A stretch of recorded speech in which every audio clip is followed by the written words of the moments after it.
Now what's so special about that night? There is a hadith which is authentic. Even we find respected scholars, they say it's unauthentic, but the hadith is authentic according to the head of the scholars regarding the hadith, Shaykh al-Albani rahimahullah.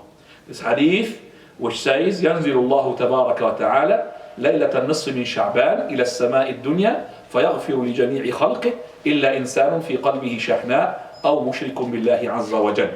Allah the Almighty descends to the nearest heaven in the midnight of Shabaan, and He would forgive to all His creation except for the person who has ill feeling towards his brothers and a person who has shirk. Allah descends down according to His majesty, a descendance which is suitable to His majesty. It is not like our descendants. Allah descends the way He wishes. Allah descends with not applying the physical laws on Him which He created Himself. Because we know for a fact there is a descendance in every second in the world. Now when I'm talking now, there is a third of a night somewhere else. Allah subhanahu wa ta'ala, there's a midnight somewhere else, isn't it? So if I'm going to apply the physical law on Allah, it means Allah is always down. But the physical laws cannot be applicable to the Almighty, because Allah, He Himself created those physical laws. And when we remove this cup and move it down, we remove the cup, we find that the space being filled up with air. This is physical laws as well. It's nothing to do with Allah subhanahu wa ta'ala. So He descends. We know what is mean of descendants, suitable to His majesty. And He does not need to descend in order to forgive us. Remember that. He could forgive us while He's above the throne. So if somebody was an atheist might say, why should He descend then? We descend because He wants to descend. He willed for Himself to descend, and also to indicate the importance of the night. And the importance of the night is so important that He descends. But He doesn't need to descend in order to hear us, or to descend in order to forgive us. No. But He wants to descend because He willed for Himself to descend, and to indicate as well from the hikmah the importance of the night. Now, we know as well that Allah subhanahu wa ta'ala, He descends in every single night in the last third of the night. That's a hadith sahih in Bukhari Muslim. So what is the distinguishing of His descendants in the 15th night of Shabaan, tomorrow night this is? It is descendants plus. Remember the lifting of the deeds plus? It's called descendants plus. Extra descendants. I'm not saying descendants extra, that means going down more, but means plus, that is with more barakah. More barakah into it. Allah subhanahu wa ta'ala is going to bless us more. What do I need to do in the 15th night of Shabaan in order to get that forgiveness? Nothing. I don't need to go and decorate my masjid with ribbon and flashing lights. I don't need to call that night Shabarat night. Shabarat night? Shabarat. What's that? Shabarat. Okay, this is the last version now. Are you sure? Shabarat. We don't have to claim that night is Shabarat night. We don't need to make the night as well by, as I said, making a special food, or making a qiyam in that night, which is tomorrow night, or making a siyam, fasting on the following day. We don't need to do anything. All I have to do, make sure I have no dispute with my brothers.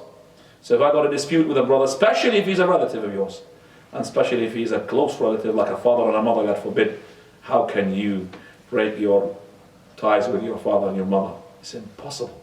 It's not really good for a Muslim, even they are disbelievers. You should have all the time ties with them.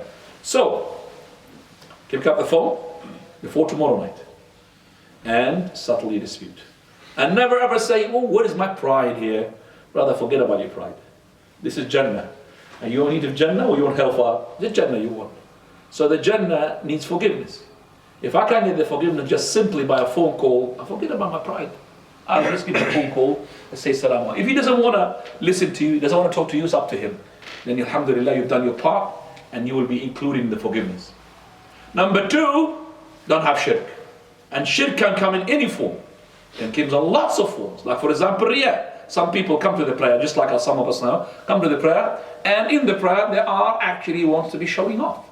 Or they want to, for example, they're scared of their father, that's why they come into the masjid. Or maybe because they are socially, they will be told off. Or maybe because his business partner, he prays, he has to pray with him. So all of that is not really sincere to Allah subhanahu wa ta'ala. You want to make your prayer only for Allah Azza wa Jalla. Don't make the shirk invalidate and violate your prayers and ibadah. So the shirk is not forgivable. Right, so if it is the case, I just make sure no ill feelings between me and my brother. And number two, I also make sure that there is no shirk. And after that, Alhamdulillah. Allah subhanahu wa ta'ala made the love between the brothers is very important. He said, وَالَّذِي نَفْسِ بِيَدِهِ, the Prophet ﷺ, by the one in whose hand is my soul. لَا تَدْخُلُوا الْجَنَّةَ حَتَّى تُؤْمِنُوا. You will not enter paradise until you believe. Okay, that's understandable. وَلَن تُؤْمِنُوا حَتَّى تَحَابُوا. Look at that. But you will not gain belief until you what? Will love one another. So in order to get Jannah, I need to have Iman. And in order to have Iman, I have to love one brother, another brother. So I can't have the Iman except by loving my brother. And love to my brother what I love for myself from the good. لا يؤمن أحدكم حتى يحب لأخيه ما يحب لنفسه من الخير. So I have to love to my brother what I love for myself from the good, not from the evil. So if I'm a person who drinks alcohol, then I can't really enter paradise until I love my brother to myself. So I love to him, inshallah, to drink like I drink. No, it doesn't mean that. I love to my brother from the good, from the khayr, not from the evil. And if I want to make this love between me and brother, I have to make the salam. قال صلى الله عليه وسلم والذي نفسي بيده لن تدخلوا الجنة حتى تؤمنوا ولن تؤمنوا حتى تحابوا ألا أدلكم على شيء إذا فعلتموه تحاببتم أفشوا السلام. And if the person wants to spread this love and the love between the brothers, then the best way of doing it, in the simplest way, is to do what?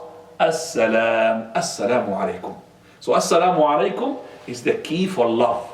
So if you have a grudge or an ill feeling or whatever malice, dispute, quarrel between you and a brother, settle it down now. Let's say as-salamu alaykum. So as-salamu alaykum, people, they tend to really not to give it a lot of consideration. This is way of spreading the love. Verily, also, if the heart is cleansed and is empty from any grudge or malice or envy or any hatred or any cunning towards your brothers, this is in itself a reason for you to enter paradise. This is a story which is narrated in Muslim Imam Ahmad on the authority of Anas radiallahu anhu wa ardah, where he said we were sitting with the Prophet sallallahu alaihi wasallam, and the Messenger of Allah, he said, there's a man from the people of paradise who's going to come out. So we were waiting.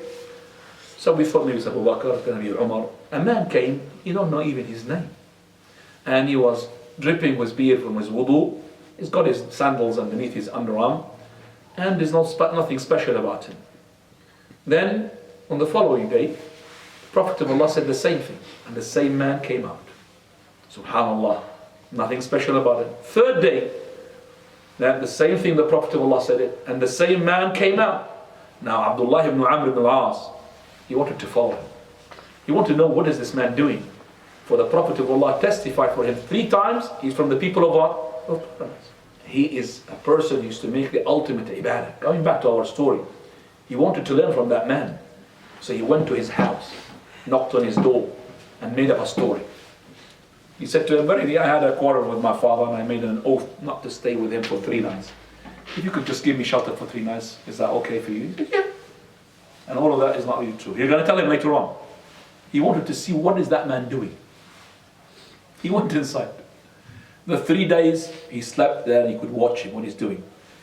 He said, I didn't see him doing ibadah. I didn't see him doing qiyam. No qiyam. The 3 days passed. كدت أن أحتقر عمله. I felt that his deeds are insignificant, nothing compared to his. So after the 3 days had passed, he said to him, my dear brother, I didn't have any quarrel with my father.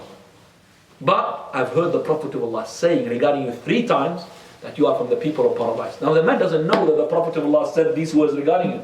He doesn't know. What is it, that thing that you do, that the Prophet of Allah been told by revelation to say that you are from the people of paradise? Man, he said, I don't think anything more than that you have seen. So he was disappointed. He left. Just about, he's about to leave, he said, hang on, maybe this is the one. Now he's not talking about actions, he's talking about heart intentions. Because the actions, Abdullah ibn Amr, he saw it, but he did not see his heart. He said, well, I don't have any ghish in my heart to anyone who's Muslim. No ghish, no cunning. And I don't envy any Muslim for any good that Allah had granted him. Look at that, in my heart. وَلَا أَحْسِدُ أَحَدًا فِي قَلْبِي.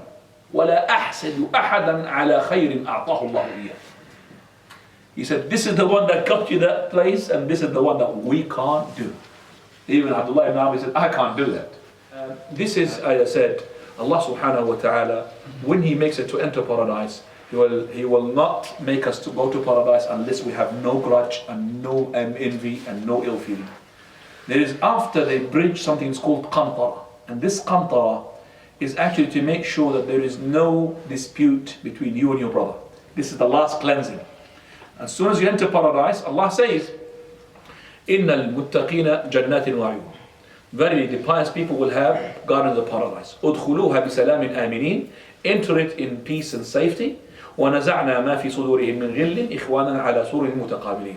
We have removed from their hearts all their type of envy and grudge, and they are upon couches looking at one another. So in the Jannah, you will have no envy, no hatred. Everything's been cleansed.